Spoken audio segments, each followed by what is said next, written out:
नमस्कार दोस्तों, आप सबका स्वागत है मेरे YouTube चैनल के ऊपर। दोस्तों, हमारी कल एक्सपेक्टेशन थी कि यहाँ पर मार्केट जो है वो एक डेड कैट बाउंस दिखा सकता है। हमारा ये बिल्कुल भी मतलब व्यू नहीं था कि मार्केट अभी रिवर्सल करेगी। बस हमारा ये व्यू था कि अगर मार्केट हमारा 22,320 के ऊपर निकलती है तो यहाँ पर मार्केट एक डेड कैट बाउंस के लिए रेडी हो जाएगा। क्यों? क्योंकि यहाँ पर 50 डे मूविंग एवरेज के आसपास था हमारा मार्केट कल। लेकिन दोस्तों, आज जो हमारा मार्केट का लेवल जो हमने कल दिया था आपको 22,320 का, वो मार्केट ने आज छुआ भी नहीं। और हाई जो लगाया मार्केट में 22,307 का लगाया। आप देखेंगे तो ये लेवल कल डिस्कस किया गया था 22,330 के आसपास का, और मार्केट ने आज मतलब गैप डाउन खुलने के बाद इसके ऊपर गया ही नहीं और वहाँ से फिर गिरता ही चला गया। अब दोस्तों, यहाँ पर मार्केट हर टाइम फ्रेम के ऊपर बहुत ज़्यादा ओवरसोल्ड है। यहाँ पर आप देख सकते हो कि RSI बहुत ख़तरनाक तरीके से ओवरसोल्ड है 1 घंटे के यहाँ पर टाइम फ्रेम के अंदर। और आप यहाँ पर देख सकते हो कि 1 डे के टाइम फ्रेम के अंदर भी यहाँ पर मार्केट अब अपना जो RSI यहाँ पर है वो भी 38 के आसपास है। तो दोस्तों, यहाँ पर अब अगर एक आध दिन यहाँ पर और सेलिंग होती है तो ये बिल्कुल ही ऐसे जोन में मार्केट पहुँच जाएगा जहाँ पर एक वैल्यू जोन क्रिएट होगा। यहाँ पे याद रखना इस चीज़ को, मार्केट में फिर वैल्यू जोन क्रिएट होना शुरू हो जाएगा। और ये वैल्यू जोन क्या होता है? वैल्यू जोन दोस्तों वो जोन होता है कि जहाँ से अगर मार्केट उठता है तो एक रिकवरी शानदार दे सकता है। यहाँ पर मार्केट वैल्यू जोन में नहीं आया था, मार्केट ने केवल 1000 पॉइंट की रैली दी। यहाँ पर भी मार्केट वैल्यू जोन में नहीं आया था, यहाँ पर केवल 1000 पॉइंट की रैली दी। लेकिन यहाँ पर मार्केट आपका वैल्यू जोन में था 21,000 के आसपास, तो यहाँ से जो रैली आई वो आपकी 2000 पॉइंट के आसपास की रैली आई दोस्तों। तो इस तरीके का मार्केट जो होता है वैल्यू जोन का एक जोन कहलाता है। तो यहाँ पर अब जितना मार्केट नीचे जाएगा उतना यहाँ पर वैल्यू जोन के आसपास मार्केट धीरे धीरे पहुँचेगा। इस बात का ख्याल ज़रूर रखना। दूसरी चीज़, यहाँ पर एक चीज़ है कि यहाँ पर मार्केट गिरता ही क्यों चला जा रहा है, संभल क्यों नहीं रहा। देखिए दोस्तों, मैंने आपको पिछले हफ्ते की शुरुआत में बताया था कि जो लोग यहाँ पे इस मतलब पिछले हफ्ते फ्राइडे को यहाँ टॉप पे फंसे, उनको मार्केट निकलने नहीं देगा एक्सपायरी तक। तो मार्केट में गिरावट हुई। तो आज एक्सपायरी डे था। एक्सपायरी डे वाले दिन पोजीशंस बेसिकली क्लोज होती हैं और मार्केट रिकवर करता है, क्योंकि जो यहाँ फंसा है उसको लॉस हो चुका होता है पूरा का पूरा एक्सपायरी वाले दिन। लेकिन बदकिस्मती ये है मार्केट की कि यहाँ पर आज भी जो है रिटेल ट्रेडर्स ने भर भर के बुलिश पोजीशंस बनाई हुई हैं।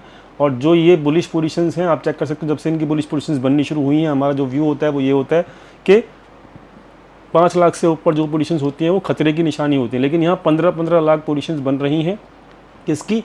रिटेल ट्रेडर्स की। और ये कम नहीं हो रही हैं। तो यहाँ पे आप चेक कर सकते हो, जब से यहाँ पे 5 लाख से ऊपर का व्यू मतलब रिटेल ट्रेडर्स का पोजीशंस बना है, तब से ही मार्केट रेगुलरली बेसिस के ऊपर गिरता चला जा रहा है। तो यहाँ पर एक हमको समझ में आ रहा है कि यहाँ पर हर कोई अभी बुलिश है, हर कोई यहाँ पर जो है वो रिटेल ट्रेडर्स जो है भर भर के बुलिश पोजीशंस बना रहा है, और जिसकी वजह से यहाँ पर मार्केट जो है वो अब अभी भी नहीं संभल रहा है। एक चीज़ है कि मार्केट में 22,000 का लेवल जो है वो एक साइकोलॉजिकल लेवल था। और दोस्तों, 22,000 के नीचे यहाँ पर ये लोग रिटेल ट्रेडर्स जो लोग हैं ये पैनिक में होंगे, पैनिक में आ जाएंगे और अपनी ये बुलिश पोजीशंस लॉस में क्लोज करना शुरू कर देंगे। मुझे ऐसा लगता है, क्योंकि 22,000 जो लेवल है वो दुनिया को पता है और साइकोलॉजिकल लेवल भी है। तो दोस्तों, अब कल अगर अब यहाँ पर बेस्ट क्या होगा कि अगले 2 दिन मार्केट कम से कम प्रेशर में रहे। ठीक है, 2 दिन मार्केट कम से कम प्रेशर में रहे और इनकी बुलिश पोजीशंस जो है ये पैनिक में लॉस में कटना शुरू हो जाएं।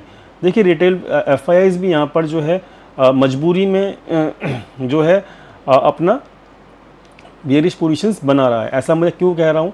मैं इसलिए कह रहा हूँ ऐसा क्योंकि रिटेल जो है वो बुलिश है, मार्केट को ऊपर जाने देंगे नहीं। और मार्केट अगर ऊपर गया तो इनको प्रॉफिट हो जाएगा रिटेल को, इसलिए वो ऊपर जाने मार्केट को नहीं दे रहे हैं।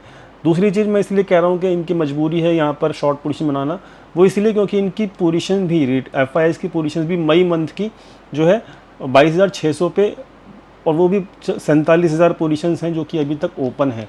तो FIIs की पोजीशंस जो है वो शॉर्ट वाली इंक्रीज़ तो हो रही हैं, लेकिन यहाँ पर लॉन्ग पोजीशंस जो हैं एक 11,000 एक 47,000 टोटल 60,000 के आसपास पोजीशंस हैं, जो कि काफ़ी हैवी नंबर है लॉन्ग साइड का। तो इनकी ये मजबूरी है, और जिस भी दिन यहाँ पर मतलब रिटेल अपना लॉस बुक करना शुरू कर देगा, उसी दिन यहाँ पर मार्केट रिवर्सल होता हुआ भी दिखेगा। तो यहाँ पर बहुत ज़रूरी है मार्केट को अभी और 1 या 2 दिन यहाँ पे पैनिक में मार्केट को मतलब लेकर जाना, ताकि यहाँ पर रिटेल जो है पैनिक में आए और यहाँ पर रिटेल जो है अपना क्या कहते हैं लॉस बुक करे।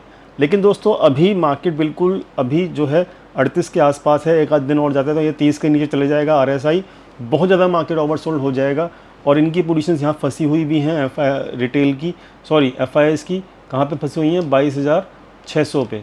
तो मेरा मानना ये है कि अब जो पैनिक आएगा नेक्स्ट 2 या 3 दिन के अंदर, ठीक है, वहाँ पर अब इस लेवल के आसपास आके पैनिक में अपनी पोजीशंस क्लोज ना कीजिएगा, जिसकी भी पोजीशंस मंथ एंड के अंदर बनी हुई हैं, क्योंकि ये मई मंथ की ही पोजीशंस हैं FIIs की, और ये ज़रूर लेकर आएंगे अपनी पोजीशंस को मई के एंड तक 22,600 तक मार्केट को घुमा के ज़रूर लेकर आएंगे।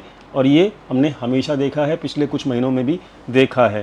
तो ये पोजीशंस इनकी लॉस में हैं अभी लॉन्ग पोजीशंस, तो अभी एक आध दिन और ये परेशान कर सकते हैं, लेकिन यहाँ पर 22,600 तक मार्केट को लेकर जरूर आएंगे FIIs, ऐसा मेरा मानना है मंथ एंड तक, क्योंकि इनकी मई की पोजीशंस ये हैं और बहुत ज़्यादा हैवी लॉस में हैं, ये हैवी पोजीशंस हैं इनकी लॉन्ग साइड की भी, ठीक है। तो यहाँ पर इस बात को समझना पड़ेगा कि रीज़न क्या है मार्केट के नीचे गिरने का, और रीज़न यही है कि रिटेल भर भर के लॉस वाली पोजीशंस को होल्ड करके बैठा हुआ है, और वो भी बहुत टॉप से बैठा हुआ है, ठीक है। तो अभी पैनिक में, अब हम ये जानते हैं ये लोग तो पैनिक हो जाएंगे, लेकिन अगर आपकी पोजीशन है तो आप मत पैनिक होना। 1-2 दिन यहाँ पे मार्केट आपको परेशान अगर करता भी है तो एक बात याद रखना, यहाँ पर ये जो वैल्यू जोन के अंदर मार्केट बहुत जल्दी अगर आता है तो यहाँ पर आपको बहुत अच्छी अपॉर्चुनिटी मिल सकती है आगे आने वाले टाइम के अंदर, ठीक है। तो वैल्यू जोन भी बहुत बढ़िया होगा मार्केट के अंदर। और अभी ये तो हो गया मतलब अभी डाटा जो है नेगेटिव है, अभी 1-2 दिन और मार्केट परेशान कर सकता है, ये है एक निष्कर्ष, ये है एक कंक्लूज़न, ठीक है। इस बात का ख्याल रखिएगा। बात करते हैं हम यहाँ पर रिलायंस की। तो रिलायंस ने भी साथ दिया मार्केट को गिराने में, भरपूर साथ दिया। आज 2% के आसपास रिलायंस गिरा है, और रिलायंस ने कल के दिन के लो के आसपास, अब इसका जो लो है एक्चुअली में वो यहाँ है, एक तो ये था, एक तो यही है 2766 का, और इसके बाद जो है वो यहाँ पर आएगा ये वाला, ठीक है। और ये भी आप चेक कर सकते हो बहुत नीचे जा चुका है, 34 के आसपास जा चुका है। तो मतलब यही है कि अभी धीरे धीरे जो है मार्केट अपने सपोर्ट या फिर ओवरसोल्ड जोन के पास जा रही है। तो जब भी रिवर्स करेगा बहुत तेज़ी से करेगा, इस बात का भी ख्याल रखिएगा। मैं ये नहीं कह रहा कल करेगा, क्योंकि अभी कल का डाटा जो है बेरिश है, लेकिन जब भी करेगा तो बहुत तेज़ी से भी करेगा। बैंक निफ्टी की मैं बात कर लेता हूँ फटाफट से, और HDFC बैंक की बात कर लेता हूँ। HDFC बैंक जो है वो अपने नेगेटिव पैटर्न में था, हमने रेगुलरली बात कर रहे थे कि उसका जो HDFC बैंक का जो पैटर्न है वो कौन सा है, वो इन्वर्टेड फ्लैग पैटर्न है। इसने ये ब्रेक डाउन कर दिया है, और अब इसका जो सपोर्ट अब मिलेगा इसको वो यहाँ मिलेगा, और 1400 के आसपास इसका सपोर्ट है। तो अभी भी नेगेटिव है HDFC बैंक, और इसी के HDFC बैंक नेगेटिव है तो यहाँ पर बैंक निफ्टी भी नेगेटिव रहेगा। तो बैंक निफ्टी जो है वो अभी भी हमारा जो लेवल है बैंक निफ्टी ने कल जो दिया था मैंने आपको 48,200 के ऊपर जाएगा तभी रिकवर कर पाएगा, लेकिन नहीं गया 48,200 के ऊपर, और बैंक निफ्टी जो है वो फिर यहाँ से नीचे आना शुरू हुआ। क्यों? क्योंकि यहाँ पर अच्छा खासा यहाँ पर आपका HDFC बैंक में गिरावट हुई है।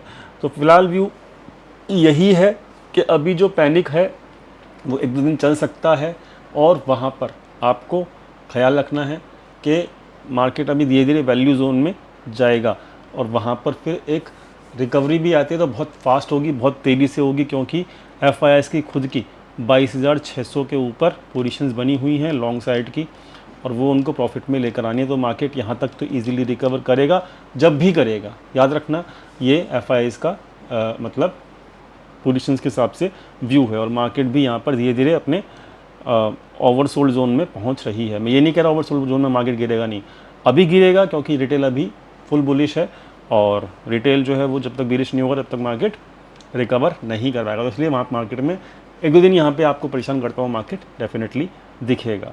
ठीक है, एफआईज जो है यहाँ पे रेगुलर सेलिंग कर रहे हैं जस्ट बिकॉज के रिटेल बुलिश है और उनको अपना माल चुपका रहे हैं। पोजीशंस जो हैं वो अगले यहाँ पर जो 16 मई की पोजीशंस हैं आप देखेंगे तो यहाँ पर बनती हुई नज़र आ रही हैं। रिटेल 22,000 पे कॉलेटिंग होती नज़र आ रही है और हैवी कॉलेटिंग यहाँ पे 22,200 पे हो रही है। तो अभी नेक्स्ट वीक की ऑप्शन चेन भी यहाँ पर बेयरिश ही है। तो फिर दोस्तों हर चीज़ बेयरिश है अभी, ठीक है, समझ में आ रहा है, लेकिन धीरे धीरे पैनिक में जब मार्केट पहुंचेगा तो डेफिनेटली रिटेल भी पैनिक करेगा and I hope that will be the reversal point जब भी वो पैनिक करेगा। एंड आई होप कि यहाँ पर एक दो दिन का अभी और ज़्यादा परेशानी मार्केट में बची हुई है। Thank you so much for watching this video. Thank you once again.